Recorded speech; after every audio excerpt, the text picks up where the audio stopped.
So now we are going to start with the chapter of documentation and e-way bill, okay, and e-invoice QR code. ये chapter है. Okay, documentation क्या होता है? हर transaction को अपने को रिकॉर्ड करना चाहिए. ओके, तो डॉक्यूमेंटेशन एक ऐसा चीज है, मतलब एक एक प्रूफ बन जाता है कि ये ट्रांजैक्शन हुआ है. ओके, अगर मैंने आपको सेल किया, what is the proof? Answer is tax invoice is the proof. Okay, so इस तरीके से बहुत सारे डॉक्यूमेंट्स गवर्नमेंट ने मेंशन किए जो अपने को तरह तरह के टाइम पर इशू करने पड़ेंगे. ओके, सबसे पहला एकदम बेसिक डॉक्यूमेंट है tax invoice. Okay, tax invoice. Tax invoice पर बेसिकली 16 कंटेंट्स अपने को डालने पड़ते हैं. ओके, टैक्स इनवॉइस पर 16 कंटेंट. टैक्स इनवॉइस इशू कब करना है वो सुनो. Tax invoice is to be issued only when we are supplying taxable goods और सर्विस. अगर आप एग्जेम्प्ट सप्लाई कर रहे हो तो आपको बिल ऑफ सप्लाई इशू करना होता है. आप अगर टैक्सेबल सप्लाई करो तो ही आपको टैक्स इनवॉइस इशू करना है. टैक्स इनवॉइस में कुछ स्पेसिफिक कंटेंट है. ठीक है, कौन से कंटेंट है सुन लेते हैं. Name, address and GST number of supplier as well as recipient. Invoice number होना चाहिए. ओके, इनवॉइस का डेट होना चाहिए. और अगर अनरजिस्टर्ड पर्सन कहता है कि 50,000 से कम का वैल्यू है, फिर भी मेरा नाम डालो उधर, मेरा एड्रेस डालो, तो डाल के देना पड़ेगा. Okay, then state code. ठीक है, महाराष्ट्र का स्टेट कोड 27 है तो 27 डालो. तेलंगाना का 36 है, 36 डालेंगे. Okay, HSN. ओके, HSN के बारे में नीचे डिस्कस करेंगे. HSN डालना है. Okay, harmonize system of nomenclature. जो गुड्स का आपका डिस्क्रिप्शन होता है, it is called as HSN. Service के डिस्क्रिप्शन को अपन बोलते हैं SAC, service accounting code. Next is description, quantity, total value. Okay, taxable value, tax, tax rate, place of supply only if it is a intercept supply, otherwise not. Address of delivery आपको तभी ही डालना है जब place of supply and address of delivery is different, which is the case of bill to ship to model. Okay, इसमें आप लोग को क्या करना होगा, एड्रेस ऑफ डिलीवरी भी डालना पड़ेगा. Tax payable on reverse charge. RCM में अगर टैक्स पे करना है तो आपको वहां पर यस लिखना होगा. मतलब आपने अगर यस लिखा तो आपका रिसिपिएंट टैक्स पे करने वाला है आरसीएम के अंदर. ओके, सिग्नेचर होना चाहिए आपका वहां पर इनवॉइस पर. अब HSN की हम अगर बात करें तो अगर अप टू 5 CR है, ओके, अगर आपका टर्नओवर अप टू 5 CR है तो आपको 4 डिजिट HSN मेंटेन करना पड़ेगा on that particular invoice if you are supplying to B2B. अगर आप B2B सप्लाई कर रहे हो, आपका टर्नओवर 5 करोड़ से कम है, तो आपको 4 डिजिट HSN का इनवॉइस पर रखना पड़ेगा. अगर आपका टर्नओवर 5 करोड़ है एंड अगर आप B2C को सप्लाई कर रहे हो तो आपको कोई HSN डालने की जरूरत नहीं है. It is optional. डालना है तो डालो, नहीं तो मत डालो. अगर 5 करोड़ से ज्यादा टर्नओवर है तो 6 डिजिट आपको डालने पड़ेंगे, B2B हो चाहे B2C हो. एंड इम्पोर्ट एक्सपोर्ट के लिए आपको 8 डिजिट डालने पड़ते हैं. अपने को टैक्स इनवॉइस कब तक बनाना है ये हमने ऑलरेडी देख लिया है. ओके, गुड्स का केस रहेगा तो रिमूवल और डिलीवरी, एंड अगर सर्विस का केस होगा तो विद इन 30 डेज, जो रूल नंबर 47 में लिखा हुआ है. आया समझ में? ओके, देन कितने कॉपीज बनाने हैं इनवॉइस के? आंसर इज अपने को 3 कॉपी बनाना है. Original for recipient, duplicate for transporter, triplicate for supplier. आया समझ में? ओके, और अगर आप लोग कुछ भेज रहे हो, कुछ सप्लाई कर रहे हो, लेकिन मतलब आप सेंड कर रहे हो लेकिन आप सप्लाई नहीं कर रहे हो, ओके, खाली मूवमेंट कर रहे हो लेकिन आप सेल नहीं कर रहे हो, इन दैट केस आपको डिलीवरी चालान बनाना पड़ेगा. क्या बनाना पड़ेगा? डिलीवरी चालान. समझ में आया? Bank, NBFC, insurance company, financial institution, इन लोग को पूरे महीने का एक इनवॉइस बनाने का ऑप्शन दिया हुआ है. That is called as consolidated invoice. आया समझ में? ओके, जो bank, insurance company and telecom operators है, वो लोग आपस में जो ट्रांजेक्शन करेंगे, उनको आपस के ट्रांजेक्शन के लिए इनवॉइस बनाने का एक सेपरेट टाइम लिमिट दिया हुआ. क्या टाइम लिमिट दिया हुआ है? जब भी आप बुक्स में रिकॉर्ड करोगे तब आप इनवॉइस बना लो. ओके, या फिर before expiry of the quarter during which supply was made, उतने टाइम तक आप लोग क्या कर लो, इनवॉइस बना लेना. अगर आप GT हो, गुड्स ट्रांसपोर्टेशन एजेंसी हो, तो आपको आपके इनवॉइस पर कुछ एक्स्ट्रा पर्टिकुलर्स मेंटेन करने होंगे. जैसे कहाँ से गुड्स ओरिजिन हुए, कहाँ पर जाने वाले, क्या वजन था, कौन कंसाइनर है, कौन कंसाइनी है, डिस्टेंस क्या है, ओके, गाड़ी का नंबर क्या है, GST कौन पे करेगा, वो सारी डिटेल्स आपको GTA इनवॉइस पर देनी पड़ेगी. ओके, पैसेंजर ट्रांसपोर्टेशन सर्विस अगर आप दे रहे हो तो जो आप टिकट इशू करते हो उसी को हम इनवॉइस बोलेंगे. ओके, अगर आप लोग एक्सपोर्ट कर रहे हो, that is called as zero rated supply. उसके दो ऑप्शंस होते हैं, with payment of tax, without payment of tax. Okay, तो जो भी केस आप कर रहे हो उसमें आपको हेडिंग लिखना पड़ेगा, supply meant for export without payment of tax, और supply meant to SEZ without payment of tax, supply meant for export on payment of IGST, supply made to SEZ on payment of IGST. ये आपको लिखना पड़ेगा. Okay, और अगर आपका value next point है, और अगर आपका वैल्यू ऑफ सप्लाई 200 से कम है तो आपको एक एक इनवॉइस इशू करने का जरूरत नहीं है। ओके, आप पूरे दिन के एंड पर एक बना दोगे तो भी चलेगा, लेकिन ये beneficial provision is not applicable for cinematographic film, मतलब जो मूवी वगैरह सिनेप्लेक्स बोलते हैं ना अपन, पीवीआर सिनेमा वगैरह, इन लोग को ये बेनिफिशियल प्रोविजन एप्लीकेबल नहीं होता। जो टिकट वो लोग बेचेंगे it is called as invoice. Done. Next, revise tax invoice. What is revise tax invoice? आप लोग का लायबिलिटी टू रजिस्टर अगर आज आज से है, ओके, आपको रजिस्ट्रेशन सर्टिफिकेट मिलेगा 10 दिन 15 दिन बाद। तो जो 15 दिन में आपने सेल किया उस ट्रांजेक्शन के लिए आपको रिवाइज टैक्स इनवॉइस इशू करना है within 1 month from date of grant of registration. Bill of supply, अगर आप एग्जाम सप्लाई कर रहे हो या फिर आप कंपोजिशन पर्सन हो, देन इन दैट केस आपको बिल ऑफ सप्लाई इशू करना पड़ेगा। रिफंड वाउचर, अगर मैंने आपसे एडवांस लिया है, ओके, एडवांस लिया, तो मुझे आपको रिसिप्ट वाउचर इशू करना पड़ेगा। ओके, और अगर एडवांस लेने के बाद मैं आपको सप्लाई नहीं कर पाया, देन इन दैट केस मुझे जो पैसा आपको रिफंड करना है उसके लिए रिफंड वाउचर इशू करना पड़ेगा। आया समझ में? पेमेंट वाउचर, सेल्फ इनवॉइस, अगर आपने किसी अनरजिस्टर्ड पर्सन से सर्विस या फिर गुड्स लिया जिसमें आरसीएम में आपको टैक्स पे करना है, okay, then in that case आपको सेल्फ इनवॉइस बनाना पड़ेगा। अगर आप रजिस्टर्ड पर्सन से आरसीएम का सर्विस लेते हो तो no self invoice is required. Okay, लेकिन अगर हम पेमेंट वाउचर की बात करें तो आप चाहे रजिस्टर्ड से लो चाहे अनरजिस्टर्ड से लो, ऐसे सप्लाईज जिसके ऊपर आरसीएम पे करना है, इन दोनों को ही आप अगर पेमेंट करोगे तो आपको पेमेंट वाउचर बनाना पड़ेगा। Next is bill of invoice cum bill of supply. Okay, जब आप किसी अनरजिस्टर्ड पर्सन को टैक्सेबल एंड एग्जेम्प्ट दोनों चीजें साथ में बेच रहे हो, ओके, तो आपको invoice cum bill of supply बनाना पड़ेगा। अगर आप रजिस्टर्ड को बेच रहे हो तो आपको टैक्सेबल चीज के लिए टैक्स इनवॉइस बनाना पड़ेगा एंड एग्जेम्प्ट चीज के लिए exempt that is bill of supply बनाना पड़ेगा। समझा? टैक्स इनवॉइस या फिर जो बिल ऑफ सप्लाई होता है वो आपको ट्रांसपोर्टेशन के साथ भेजना पड़ेगा। देखिए, so person in charge is liable to carry this goods.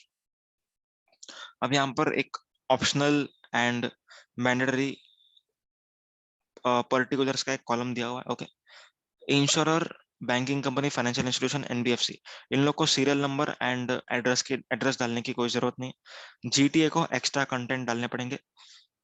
अपन ने देखा था पैसेंजर ट्रांसपोर्टेशन वालों को एड्रेस एंड सीरियल नंबर डालने की जरूरत नहीं। जो टिकट लोग इशू करेंगे that is nothing but tax invoice.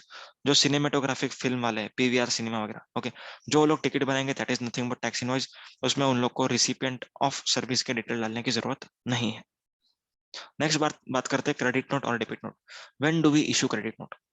जब हम रिसिपिएंट का अकाउंट, सॉरी, जब हम अपना जो पार्टी है कस्टमर, ओके, ऑब्वियसली रिसिपिएंट, तो उसका अकाउंट जब हम क्रेडिट करेंगे तो क्रेडिट नोट इशू करेंगे।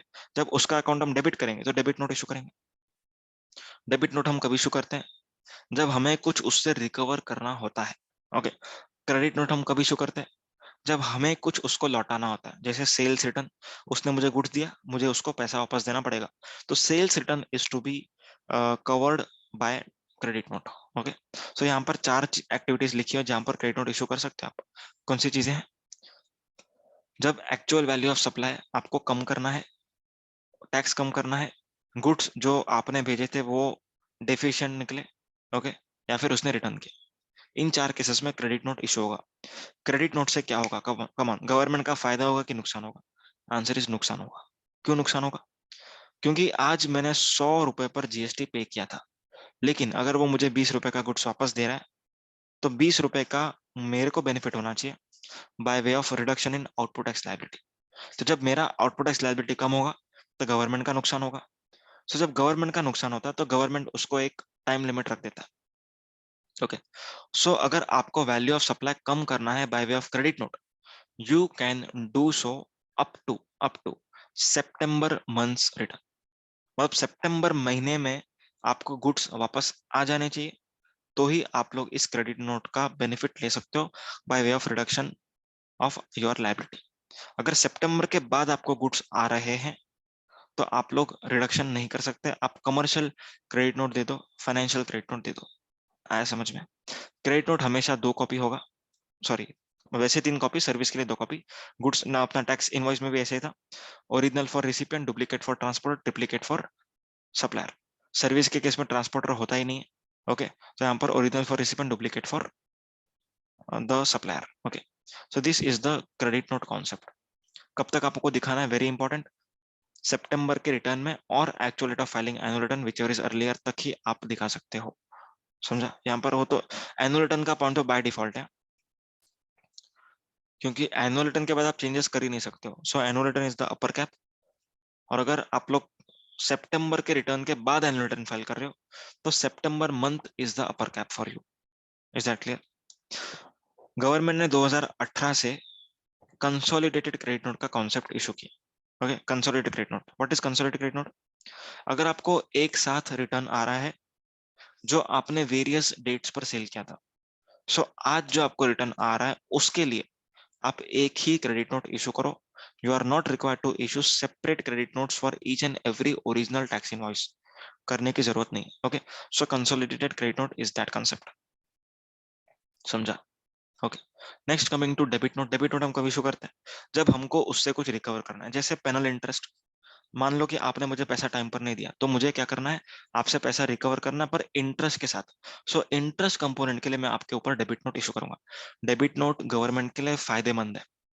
Debit note increases the revenue of government. इसीलिए गवर्नमेंट ने बोला डेबिट नोट इशू करने का there is no time limit. किधर लिखा हुआ है इसमें time limit? A debit note may be raised and uploaded subsequently with no restriction. Okay, there is no time limit to upload debit note. Debit note आप कभी भी issue करो, क्योंकि गवर्नमेंट का फायदा है। जब भी गवर्नमेंट का फायदा है, नो टाइम लिमिट। जब भी गवर्नमेंट का नुकसान है, सितंबर मंथ और annual return whichever is earlier. Okay, और अगर डेबिट नोट आपने रेज किया है क्योंकि गवर्नमेंट ने आपको फ्रॉड के सेक्शन में पकड़ा, सेक्शन 74 में आपको गवर्नमेंट ने पनिश किया, ठीक है, तो जो आप लोग टैक्स पे कर रहे हो, आप रिसिपेंट से अगर रिकवर कर रहे हो अंडर सेक्शन 74, तो उस डेबिट नोट के ऊपर आपको लिखना पड़ेगा debit note issued under section whatever, but input tax rate is inadmissible. Okay, debit note where ITC is inadmissible, ऐसा आपको लिखना पड़ेगा, सेक्शन 74 का है करके। इसमें रिसिपेंट को आईटीसी नहीं दिया जाएगा। ओके, अब बात करते हैं फार्मास्यूटिकल सेक्टर का एक सर्कुलर आया था उसकी। ओके, अब फार्मास्यूटिकल सेक्टर में जो सर्कुलर आया था वो सुनो। अब फार्मास्यूटिकल सेक्टर में होता क्या है, क्रोसिन वगैरह जो दवाई होती है, ओके, वो दवाई का जो एक्सपायरी है वो बहुत लंबा होता है, 3 साल, कभी 2 साल, 2.5 साल, ऐसा होता है। ओके, तो यहाँ पर तो गवर्नमेंट ने हमको बोला कि गुड्स रिटर्न आपको आने चाहिए सितंबर महीने तक, मतलब फाइनेंशियल ईयर एंड से 6 महीने का टाइम लिमिट दिया। लेकिन फार्मास्यूटिकल सेक्टर में लोग सालों सालों बाद दे रहे थे, तो यहाँ पर सप्लायर का भारी नुकसान हो रहा था। क्यों? क्योंकि अभी उसको क्रेडिट नोट तो देना ही है, पर जीएसटी का बेनिफिट सप्लायर को नहीं मिलने वाला है। ओके, तो यहाँ पर गवर्नमेंट ने 2 ऑप्शन निकाला। सबसे पहला fresh supply, second return of goods. Fresh supply मतलब क्या? जो पर्सन गुड्स को रिटर्न कर रहा है वो उसको रिटर्न ऑफ गुड्स नहीं मानेगा, उसको ऐसा मानेगा कि वो सेल कर रहा है। ओके, सो जो पर्सन रिटर्न कर रहा है उसको टैक्स इनवॉइस बनाना पड़ेगा। अगर वो रजिस्टर्ड है, टैक्सेबल सप्लाई कर रहा है। अगर वो कंपोजिशन में तो बिल ऑफ सप्लाई बनाएगा। ओके, तो जो ऐसा रिवर्स आते जाएगा, रिटेलर देगा स्टॉकिस्ट को, स्टॉकिस्ट देगा कंसाइनी को, कंसाइनी देगा मैन्युफैक्चरर को। ओके, सब लोग टैक्स इनवॉइस इशू करते करते चलेंगे। ओके, सब लोग क्रेडिट अवेल करते चलेंगे।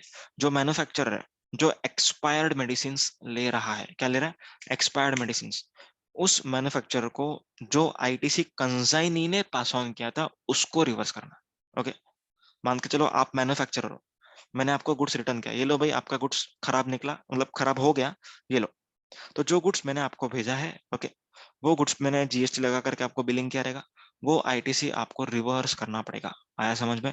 This was in case of fresh supply. समझा? सेक्शन 17(5)(h) का रिवर्सल है। अगर हम रिटर्न ऑफ गुड्स की बात करें तो रिटर्न ऑफ गुड्स मतलब अभी जो रिटेलर है वो स्टॉकिस्ट को देगा, तो stockist will issue credit note.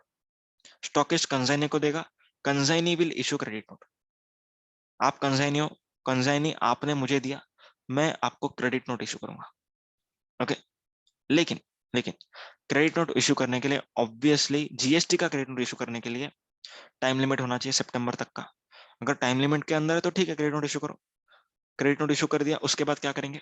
जो मैन्युफैक्चरर है, okay, as per their pharmaceutical act, जो एक्सपायर्ड मेडिसिन होती है उसको डिस्ट्रॉय करना पड़ता है। As per section 17 subsection 5 clause H, जो डिस्ट्रॉय होता है उसका ऊपर का जो आईटीसी है वो आपको रिवर्स करना है। ओके, तो यहाँ पर जो वो गुड्स मैंने मैन्युफैक्चर किए थे उस टाइम पर 2 साल पहले बोलो या फिर 1 साल पहले, तो मेरे को मैन्युफैक्चरिंग कॉस्ट निकालना पड़ेगा, उसके ऊपर कितना आईटीसी था वो निकालना पड़ेगा, एंड ओरिजिनल परचेस का जो आईटीसी था उसको रिवर्स करना पड़ेगा।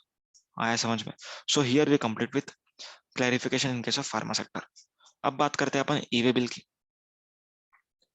ई वे बिल क्या होता है? एकदम simple, E way bill is for tracking the movement of goods. ठीक है, जो person movement of goods cause कर रहा है उसको ई वे बिल बनाना है। समझ में? अब ई वे बिल जो बनाएगा, क्यों बनाएगा, कब नहीं बनाएगा, वो सुनो। E way bill is mandatory if your consignment value is exceeding rupees 50,000. What is the meaning of consignment value? Consignment value मतलब value of supply plus GST minus exempt supply.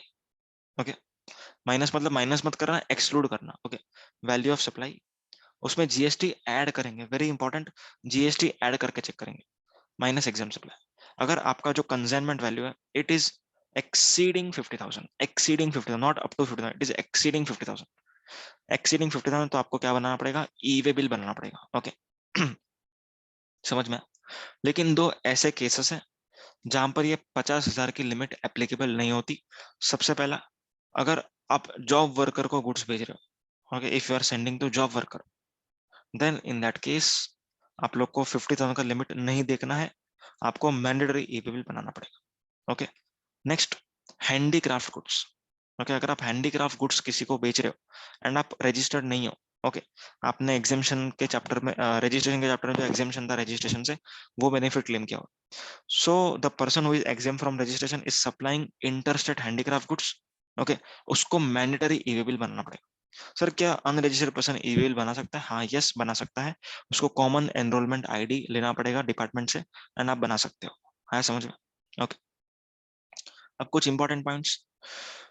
Railways and Airways does not generate E way bill. Okay, transporter E way bill बना सकता है, लेकिन अगर transporter railways है या फिर aircraft है, ठीक है, एयरलाइन कंपनी, वो लोग ई वे बिल नहीं बनाएंगे। Okay, bill to ship to model की हम अगर बात करें तो bill to ship to model में मूवमेंट एक बार हो रहा है, लेकिन इनवॉइस दो इशू हो रहा है। Okay, supplier issuing invoice to third person and third person issuing invoice to recipient, लेकिन मूवमेंट सिर्फ एक बार हो रहा है, तो यहाँ पर ई वे बिल भी एक ही बनेगा। आया समझ में? ई वे बिल के दो पार्ट होते हैं। Okay, part A and part B. Part A में इनवॉइस डिटेल्स होती हैं, पार्ट बी में व्हीकल डिटेल्स होती है। ओके, जब जब आपको ई वे बिल एप्लीकेबल होगा तब तब आपको पार्ट ए तो भरना ही पड़ेगा, पार्ट बी के लिए कुछ राहत है। ओके, पार्ट ए तो भरना ही पड़ेगा। जब जब e way bill applicable, part A भरेंगे। जब ई वे बिल एप्लीकेबल है एंड पार्ट बी का रिलैक्सेशन है तो पार्ट बी नहीं भरेंगे, पर पार्ट ए तो भरना ही पड़ेगा। ओके, ऐसा कभी नहीं होगा कि पार्ट बी भरना पड़ेगा पर पार्ट ए नहीं भरना, ऐसा नहीं। Part B is dependent on part A, but part A is not dependent on part B. अब पार्ट बी की हम अगर बात करें तो पार्ट बी क्या होता है? Vehicle details. व्हीकल डिटेल्स कब नहीं डालनी है वो समझना एकदम इंपॉर्टेंट है। सुनो, ओके, ये है ट्रांसपोर्टर, सॉरी, रियली सॉरी, ये कंजाइनर है। ओके, ये कंजाइनर है जो गुड्स भेज रहा है। ओके, ये ट्रांसपोर्टर है एंड ये है कंजाइनी, ओके, जिसके पास गुड्स आने वाला है। सो कंजाइनर ने इसको भेजा, ओके, एंड ये इसको भेजने वाला। सो कंजाइनर से ट्रांसपोर्टर जो मूवमेंट होने वाला है, ओके, ये भी तो मूवमेंट है। सिर्फ ट्रांसपोर्टर से कंजाइनी मूवमेंट नहीं है, consignor to transporter is also movement. तो क्या इस मूवमेंट में part B, that is nothing but vehicle details डालना पड़ेगा या नहीं डालना पड़ेगा? आंसर इज, अगर इन दोनों के बीच का डिस्टेंस अप टू 50 किलोमीटर है, अप टू 50 किलोमीटर, तो कंजाइनर को पार्ट बी भरने की जरूरत नहीं है। ओके, आपको विदाउट पार्ट बी ट्रांसपोर्टर को देना है। ओके, ट्रांसपोर्टर अपने लॉगिन आईडी से लॉगिन करेगा एंड वहां पर एक ऑप्शन आता है उसको update part B, update part B पर वो क्लिक करेगा। ओके, अपडेट पार्ट बी पर वो क्लिक करेगा एंड देन वहां पर वो ई वे बिल नंबर डालेगा। ओके, एंड उसको उधर दिखेगा सब कुछ। समझ में? एंड वो क्या करेगा? अपना व्हीकल का डिटेल्स डाल देगा। समझ में? सो जो ट्रांसपोर्टर है, ओके, अभी अपन बात करते हैं आगे ट्रांसपोर्टर की। सो ट्रांसपोर्टर अपना पार्ट बी का डिटेल्स यहाँ पर अपलोड कर देगा। ओके, एंड कंसाइनी को गुड्स भेजेगा। लेकिन अगर समझो इस ट्रांसपोर्टर का गुड्स खराब हो, सॉरी, कन्वेंस खराब हो गया। ओके, इसने नए ट्रांसपोर्टर को अपॉइंट किया विच इज T2। ओके, सो नए ट्रांसपोर्टर को नया व्हीकल का डिटेल्स अपडेट करना पड़ेगा या नहीं करना पड़ेगा? आंसर इज, अगर T2 से कंसाइनी का details sorry distance up to 50 kilometre है तो करने की जरूरत नहीं है। ओके, और अगर मोर देन 50 है तो करना पड़ेगा। समझ में? So these are the two exceptions of part B. Okay, next. अब जो ईवे बिल है, अगर जो ईवे बिल है वो एक लाइव डॉक्यूमेंट है। ओके, उसका एक वैलिडिटी है, उसका एक शेल्फ लाइफ है। ओके, लाइफ क्या है वो सुनो। अगर आपका डिस्टेंस जो ट्रांसपोर्ट करना है 200 किलोमीटर तक है, then in that case it is 1 day. Okay, अगर 200 किलोमीटर से एक भी किलोमीटर ऊपर है तो और एक एक्स्ट्रा डे आपको मिल जाएगा। ओके, मतलब अगर समझो 853 किलोमीटर आपको ट्रेवल करना है, सो 853 डिवाइड बाय आप करेंगे 200, आंसर आपको 4 पॉइंट समथिंग आएगा। सो यहाँ पर 5 days is the validity of the e-way bill. समझ में आया? मतलब 5 डेज में आपका ट्रांसपोर्टेशन होना चाहिए। लेकिन अभी अगर आपका गुड्स ओवर डायमेंशनल कार्गो में जा रहा है या फिर मल्टी मॉडल शिपमेंट में जा रहा है जहां पर एक लेग आपका शिप है। ओके, मल्टी मॉडल शिपमेंट जहां पर एक लेग वेसल है। ओके, शिप और vessel. So in that case the limit is 20। अब जब 20 हो जाएगा लिमिट तो एसएससी के लिए अच्छा है। ओके, क्यों? अगर समझो 200 किलोमीटर जाना था, सो नॉर्मली मुझे एक दिन मिल रहा था, लेकिन अगर मेरा ओवर डायमेंशनल कार्गो है तो गवर्नमेंट को मालूम है कि वो बहुत स्लो स्लो चलता है। ओके, सो जो स्लो स्लो चलेगा, इन दैट केस क्या होगा, उसका वैलिडिटी बढ़ गया। Okay, so 20 kilometres is the validity for 1 day. Okay, in case of over dimensional cargo या फिर ऐसा शिपमेंट जहां पर एक लेग आपका शिप से जा रहा है। एक लेग शिप से जा रहा है मतलब क्या? मान के चलो मेरे को भेजना है तमिलनाडु, मेरे फैक्ट्री से गुड्स गया ट्रक में, ट्रक से गया ट्रेन में, ट्रेन से गया वेसल में। So this is called as multi modal shipment. यहाँ पर वेसल एक लेग है, बराबर है। तो यहाँ पर इस मूवमेंट को करने के लिए मेरे पास कितना टाइम रहेगा? जो भी डिस्टेंस रहेगा divide by 20, not divide by 200, it is 20। Clear? अब ईवी बिल का जो वैलिडिटी होता है वो कब से स्टार्ट होता है वो सुनो, दैट इज वेरी इंपॉर्टेंट। मान के चलो अभी बजे हैं 10। ओके, अगर मेरे को मूवमेंट करना है, अगर मैं अभी ईवी बिल बनाऊं, ओके, 10 बजे 10 AM ऑफ 24 अप्रैल 2022। ओके, अगर इस टाइम पर मैं ईवी बिल बनाऊं तो ये कब तक एक्सपायर होगा? अगर एक दिन का एक्सपायरी मान के चलते, कब तक एक्सपायर होगा? फिर इसका जो वैलिडिटी है वो स्टार्ट कब से होगा? मिडनाइट से। कब से स्टार्ट होगा? मिडनाइट से। मतलब 12 नहीं बोलेंगे अपन, इसको 00 बोलते हैं। ओके, सो 00 00 00। ओके, यहां से स्टार्ट होगा, मतलब प्रैक्टिकली स्पीकिंग 25/4 से स्टार्ट होगा एंड एंड कब होगा? 11:59:59 पर, दैट इज 24। इस तरीके से ये एक दिन गिना जाता है। ओके, तो क्या सर अगर हम अभी 10 बजे ईवी बिल बनाएंगे तो क्या वैलिड नहीं रहेगा? आंसर इज नो, ऐसा नहीं है। वैलिड अभी से रहेगा, लेकिन लेकिन लेकिन अपन वैलिडिटी के लिए जो एक दिन है वो यहाँ से गिनेंगे। ओके, समझ में? Is that very clear? Okay, चलो आगे बढ़ते हैं। यहाँ पर एग्जाम्पल्स वगैरह सब दिया हुआ है। Okay, cancellation of EV bill. अगर आपको ईवी बिल कैंसिल करना है, अगर ऑफिसर ने आपको पकड़ लिया तो आप कैंसिल नहीं कर सकते। अगर ऑफिसर ने नहीं पकड़ा तो जनरेशन के 24 घंटे के अंदर आप कैंसिल कर सकते हो। जो ईवेबल पर्सन बनाएगा, ओके, उसके सामने वाले पर्सन को, दैट इज रिसिपिएंट को ईवेबल का डिटेल्स अवेलेबल हो जाएगा। ओके, उसको एक्सेप्ट करना है या तो रिजेक्ट करना है। कितने टाइम में एक्सेप्ट करना है? आंसर इज 72 आवर्स और time of delivery which ever is earlier. Okay, इतने टाइम में क्या करना है? उसको एक्सेप्ट करना होगा। अगर नहीं एक्सेप्ट किया, डीम्ड एक्सेप्टेंस माना जाएगा। Next is blocking of e-way bill. Part A भरने नहीं दिया जाएगा अगर आप लोग रिटर्न फाइलिंग के डिफॉल्टर हो।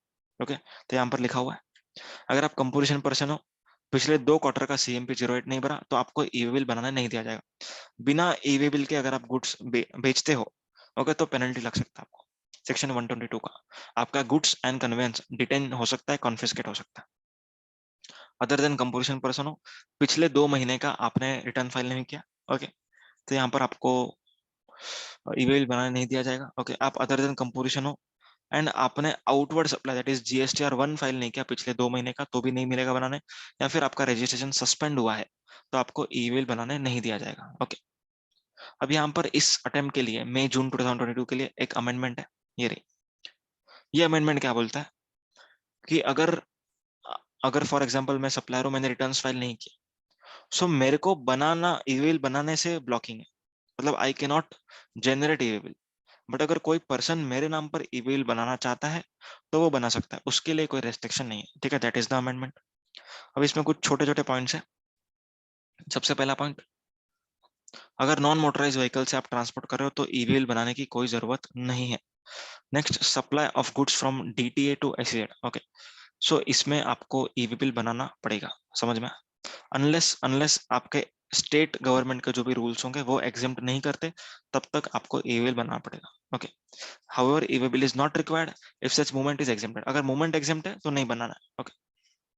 नेक्स्ट, केरला हाईकोर्ट का एक जजमेंट है, उसमें कहा जाता है कि अगर आप लोग समझो 50,000 के ऊपर का सप्लाई कर रहे हो, ओके, लेकिन आप लोगों ने जानबूझकर 50,000 के नीचे के 4-5 इनवॉइस बना दिए, okay, so in that case क्या होगा, इन दैट केस आपको एक कन्वेंस में अगर आप गुड्स भेज रहे हो तो आपको ईमेल बनाना पड़ेगा, समझा, even if all invoices are less than 50,000, समझ में।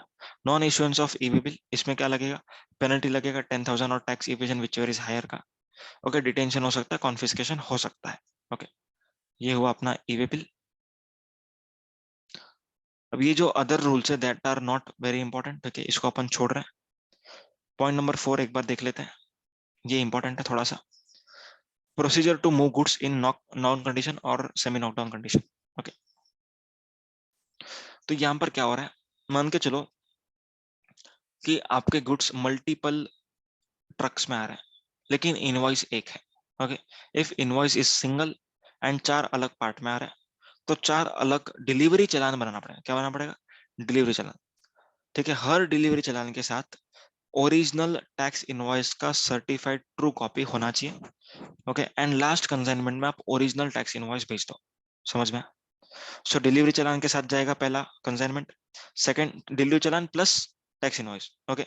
डिलीवरी चालान पर टैक्स इनवॉइस का रेफरेंस होना चाहिए, डिलीवरी चालान should be for the quantity जिसका मूवमेंट हो रहा है, and tax invoice should be of full, जो चारों का मिला के होगा, ओके, समझ में। सो इस तरीके से चलेगा। So original copy has to be sent along with the last consignment. Each consignment shall accompany the copy of corresponding delivery challan along with certified copy of tax invoice. आया समझ में? Done. अब बात करते हैं अपन ई इनवॉइस की, एकदम simple है। ई इनवॉइस क्यों बनाया गया पहले वो समझो। ई इनवॉइस अगर आप बनाओगे तो गवर्नमेंट को रियल टाइम बेसिस पर इंफॉर्मेशन दिया जाएगा, ओके। रियल टाइम बेसिस पर आपने जैसे ई इनवॉइस बनाया, गवर्नमेंट के पोर्टल पे ही बनता है ऑब्वियसली, ओके। www.einvoicegst1.gov.in, इस पोर्टल पर क्या बनेगा, ई इनवॉइस बनेगा। ई इनवॉइस आपको अलग से मेहनत नहीं करनी है, जो आपका टैली होगा उसको इंटीग्रेट किया जाएगा विद द पोर्टल। आप जैसे ही टैली में ई इनवॉइस पर यस करोगे, सो वो जो सर्कल है वो घूमेगा एंड ई इनवॉइस का जो IRN नंबर होगा, ओके, इनवॉइस रेफरेंस नंबर, इसको मतलब ले लेगा पोर्टल से, 64 डिजिट का नंबर होता है ये, एंड आपको टैली के अंदर ई इनवॉइस दिखेगा, ओके। ई इनवॉइस से क्या हुआ, ई इनवॉइस से ट्रांसक्रिप्शन एरर्स जो है वो कम हो गए, ओके। मतलब मैंने लिखा 10,000, रिसिपेंट ने आईटीसी लिया 12,000, सो ये सब नहीं होगा। फिर डिपार्टमेंट बार बार पूछ नहीं करेगा कि इनवॉइस बताओ, वो उसका इनवॉइस देगा, ऐसा कुछ नहीं करेगा, ओके। सेम इनवॉइस सप्लायर के पास है, रिसिपेंट के पास है, गवर्नमेंट के पास, सभी के पास सेम डिटेल्स है, okay. So this is the benefit of E invoice. E invoice में गवर्नमेंट को ऑलरेडी अपने आप ईवी बिल बन जाएगा, ओके। गवर्नमेंट को अपने आप दिखेगा कि ये मूवमेंट यहाँ से यहाँ तक हो रहा है, ओके, ईवी बिल ऑटोमेटिक बन जाएगा, समझ में। एंड GSTR 1 में सप्लायर के ऑटोमेटिकली डिटेल्स चले जाएगा, ओके। सो इतने सारे बेनिफिट्स है।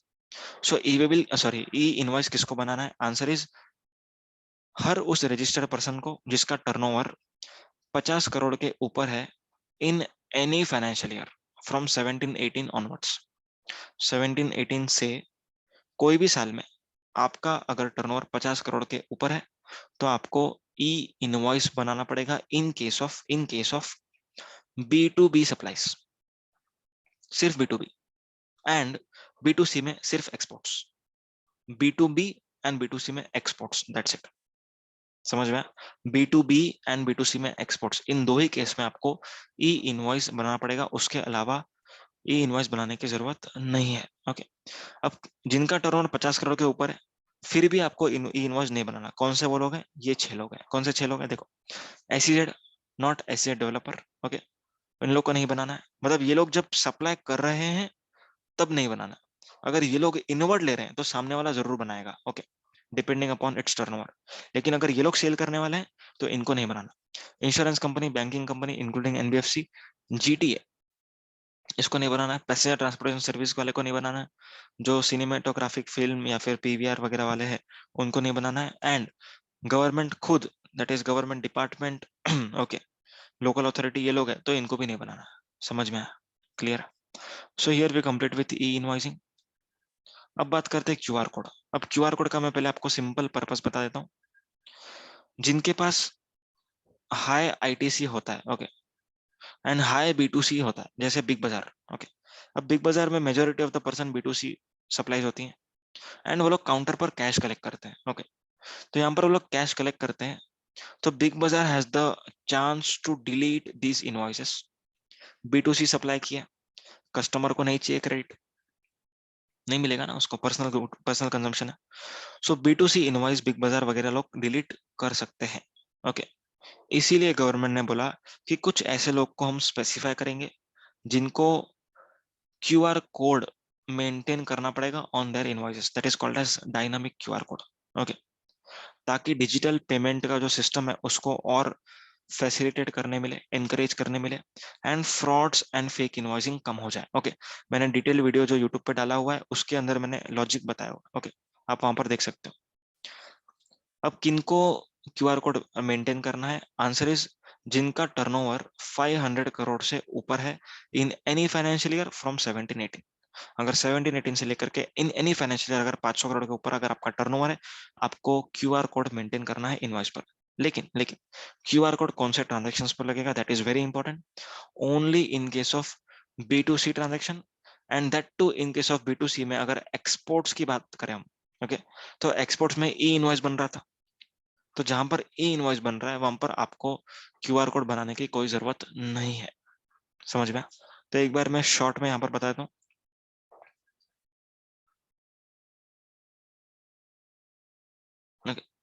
B2B ट्रांजेक्शन, ओके, यहाँ पर ई इनवॉइस का एप्लीकेबिलिटी एंड क्यूआर कोड का। ई इनवॉइस बनेगा तो क्यूआर कोड नहीं बनेगा। B2C में अगर हम एक्सपोर्ट्स की बात करें तो यहाँ पर ई इनवॉइस बनेगा तो क्यूआर कोड नहीं बनेगा। B2C indigenous, B2C indigenous, okay, in that case E invoice नहीं बनता है तो क्यूआर कोड बनेगा। समझ में? So this is the applicability of QR code provisions. समझ? अब कई बार हो सकता है कि आपने क्यूआर कोड डाला, लेकिन लेकिन जो रिसिपिएंट है, ओके, वो चाहेगा कि यूपीआई से पेमेंट कर ले या फिर cash they they. So in that case आपको क्या करना होगा? जो भी आपको पेमेंट मिला है उसका ट्रांजैक्शन आईडी को क्यूआर कोड में एम्बेड करना होगा। ओके, क्यूआर कोड में क्या एम्बेड करना है मैं आगे बताऊंगा आपको। ओके, सो बेसिक चीज है, क्यूआर कोड किसको एप्लीकेबल है? जिसका टर्नओवर 500 करोड़ से ऊपर है उसको ही एप्लीकेबल है on B2C transaction, that too excluding exports. समझ में? अब 5 लोग ऐसे हैं जिनको क्यूआर कोड का प्रोविजन एप्लीकेबल नहीं होगा। जो वहां पर थे वही यहाँ पर है, एक ही जन एक्स्ट्रा है, that is OYDR service provider. फिर भी हम पूरा पढ़ लेंगे। Insurance company, banking company, NBFC, GTA, passenger transportation, cinematographic film वाले एंड OIDR सर्विस प्रोवाइडर जो आउटसाइड इंडिया से सर्विसेज दे रहा है। ओके, इन लोग को क्या करना है? क्यूआर कोड का प्रोविजन अप्लाई नहीं करना है। अपने इनवॉइस पर क्यूआर कोड नहीं डालेंगे। ओके, जो भी क्यूआर कोड होगा उसके ऊपर क्या डिटेल्स होनी चाहिए वो सुन लो एक बार, then we will end up with this QR code provision. क्या क्या होना चाहिए? सप्लायर का जीएसटी नंबर, सप्लायर का यूपीआई आईडी, पेई का account number, that is supplier का account number, invoice value, okay, invoice date होना चाहिए एंड जीएसटी अमाउंट होना चाहिए। ओके, ये चीजें होनी चाहिए। तो यहाँ पर दो चीजें हैं। आप अगर इनवॉइस पर क्यूआर कोड डालते हो, उस क्यूआर कोड को स्कैन करके कोई भी पर्सन पेमेंट करने होना चाहिए उसको। अगर पर्सन ने पहले पेमेंट किया है, ओके, एंड देन आप इनवॉइस बना रहे हो, तो जो भी उसने पेमेंट किया उसका रेफरेंस आप इसको क्यूआर कोड में एम्बेड कर लो। समझ में? That's it with documentation and E way bill and QR code. Thank you so much.